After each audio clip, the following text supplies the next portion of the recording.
All right, so what's up, everyone? This is Corey here with the Long Island Lacrosse Journal. I got my boy Ryan Tierney from Peak One Hofstra on the line. Ryan, how you doing, man? Good. How are you? We're good. We were just talking before we came live here about just how to occupy our time during the day. It's not that it's not easy because it's you should be playing. We should be covering games and stuff. So what are you up to, man? How are you getting through the day?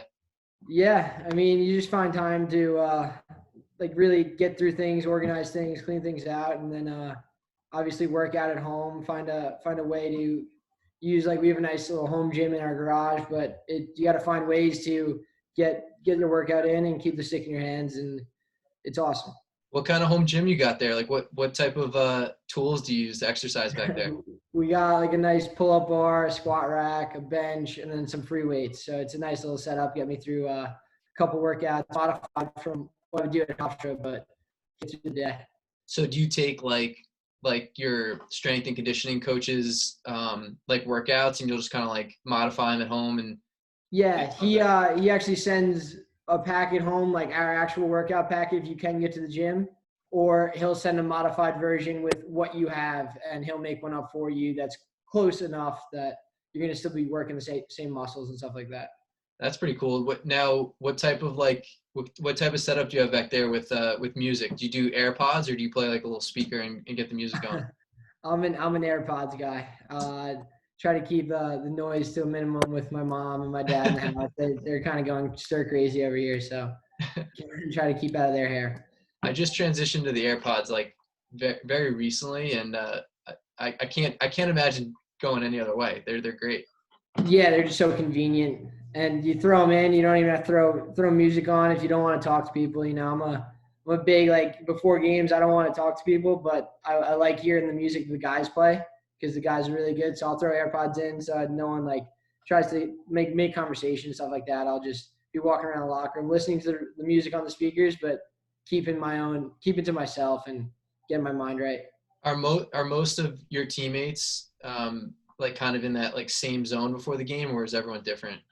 Everyone's got different. We got people that play pool, ping pong, that they need to be like active, and then I'm more of a corner guy trying to stay calm and keep my emotions in check.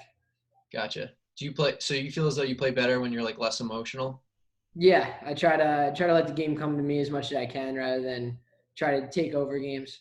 So t- talk me through like one of the best games in your mind that you played in your career.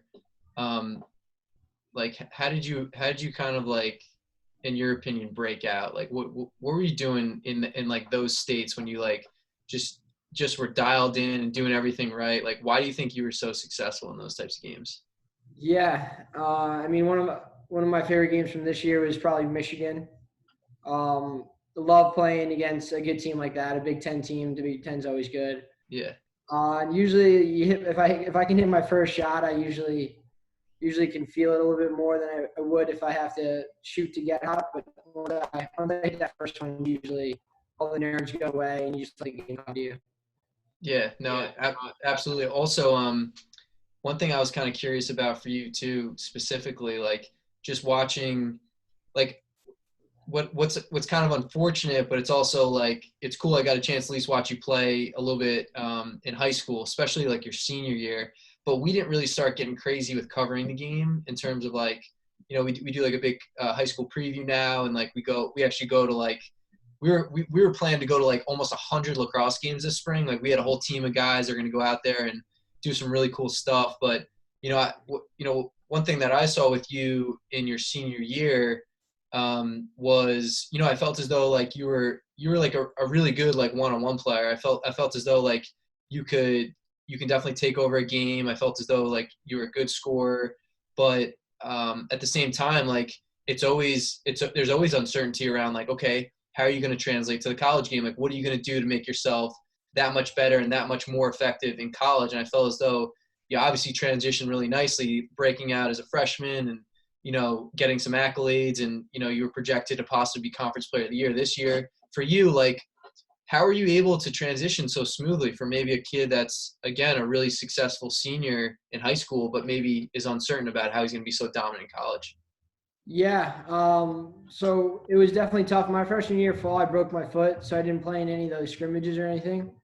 But I had players around me that were like Josh Byrne, Dylan Alderman, Brendan Kavanaugh, kids like that who really made sure I was doing the right thing, putting in the extra work as much as I can, and they really helped me like transition the best for game days, and that's the biggest part is game days because you're going up against the best defenseman, but it's every kid on that defensive line is their best player from high school. Hmm. You know, like there is no guys you want to attack more than others. They're all really good athletes. They're all really strong. So having guys that could create for me and teach me the ropes that way they did, it was made my transition much easier. Do you feel as though your off-ball play has gotten better too since you got into college? Yeah, it was better my first 2 years because we had really good igniters at that point, and then my junior year it was more I was carrying the ball a lot more. And now it's just mixed. Like now we've got a great group, and I'm glad that I got another year to play with Dylan McIntosh again, who's developing well. I mean, obviously the ACL thing he's done, but he'll be back next year, and I'm sure he's gonna rock that therapy, that physical therapy, and be back strong as he can. Yeah, talking to some seniors like you that are kind of like going through it. You know, like lacrosse for you obviously is a big part of your life. Like, you know, being willing to want to come back and like play with your boys for another year is something that, you know, not everyone is going to choose to do for whatever their reasons are. You know, there's a lot of reasons that go into it, but I guess for you, like, how much is like lacrosse a part of your life? Would you say? It's huge. It's like I get out of bed in the morning early every morning for lifts and stuff like that. It's my whole routine revolves around lacrosse. Like my school schedule revolves around lacrosse. So going back is awesome. It keeps me in check for another year. I get to hang out with my friends. All my friends actually got redshirt years, so we were going to graduate very small class this year. So it's nice. I get to graduate with them. But if they don't take that other year, but they probably will. But we'll see. It's nice to have another year with those guys in the house and making those memories will last a little bit longer. Who are some of your roommates on campus? So we have a house off campus, and there's 8 other guys besides me.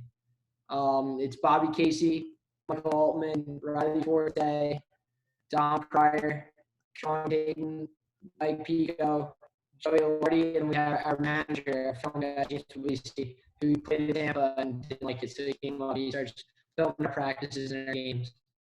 That's awesome. Yeah, Yeah, it's what crazy. I can only imagine what that house is like. Hopefully, you guys are you know it's still standing. It's hopefully there. Yeah, it's all Long Island guys, so we all go back all summer long and just live there, get away from our parents for a little bit. So it's Yeah. nice. Well, I had a couple buddies growing up that played at Hofstra, and like I was amazed at like how much they can just go to campus and just get after it in the summer and get better because it's such a nice Yeah, luxury. Like if I wanted to do that going to school in Philly, like it's just not possible. I can't just shoot over there and get after it with my strength coach. So that's like a yeah, nice exactly. The little strength perk. coach on campus during the summer is so big. It keeps you in check. Make sure you're doing the right thing at all times. So it Yeah. helps. Yeah, no, that's cool. Yeah, one other thing I wanted to kind of bring up, which is interesting, is like because lacrosse is such a big part of your life. What's really neat and what's happening really right now for the first time is like you can make it a part of your life and make it a career if you want after college. Like, is that something that motivates you to become better? Besides obviously being the best senior, you know, and the best college athlete you can be, do you kind of aspire to maybe be a pro one day?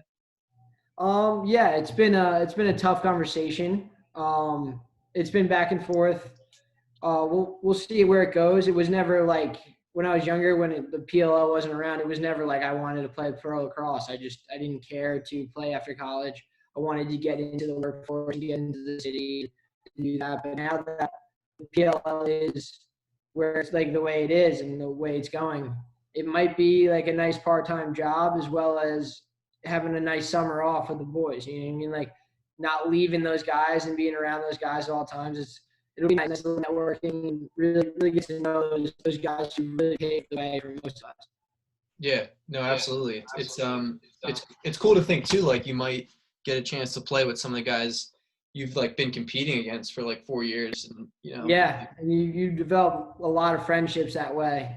Like just mutual respect playing against like teams like that, and it's awesome. It'll be cool to play and see how people match up and see where people go, and we'll see. We'll see do how it your happens. do like you and your teammates, do you follow like the PLL and and like the MLL and like all the emerging professionalness around the sport of lacrosse, that stuff that you guys track too? Yeah, I mean, we follow them all the Instagram accounts and stuff like that, and it's nice to see lacrosse on TV in the summer. Yeah. That's a different thing because you're not watching baseball and really getting really bored at all times. So it's at least it's some action sport that we can watch because hockey's big with us. We're big watching it, like watch hockey all the time, but baseball it's like watching paint dry. So nice to switch it up with some lacrosse. Yeah, without it, who's maybe one guy out there that you get to watch on TV at the professional level that you try to like learn from and maybe mirror your game a little bit and take things. Yeah. So I mean, there's a bunch of great lefties. I had a great opportunity to play with Connor Fields in Vale, and he's unbelievable. Obviously, I watch him with Josh. Josh has always been a big mentor to me, and we talk all the time. I really like the way he's really transitioned his game to the pro level and even in the indoor game. And I look forward to hopefully putting on the same uniform as him again one day. Yeah, no, absolutely, that's cool. Now since we have about 2 minutes here, one way I always like to leave it is like there's obviously younger guys out there, like you were one day, who have goals and aspire to play at a high level, and might be going through the recruiting process, whatever it may be. Like, what's maybe one piece of advice you can maybe give to that younger kid, like that was you, back in the day a little bit? Yeah. So one thing I love to preach to the kids I train and stuff like that is work hard in the dark. Like no one needs to see what you're doing every day on social media. Work hard in the dark, make people surprised. Then you're going to stick out more. If you post every day, everyone knows you're working, that's fine. But if you're working and no one knows you're working and you just keep getting better and better, it's just going to be a surprise. Your name's going to be bigger and bigger every time. That's awesome, man. Well, that's really good advice, Ryan. And, listen, man, we wish you the best of luck here moving through this. I know it's a little tough, but I'm sure we're going to see you out in the field again soon here. Yep. Thank you. You're welcome, man. Have a good one, all right? You too. Stay safe.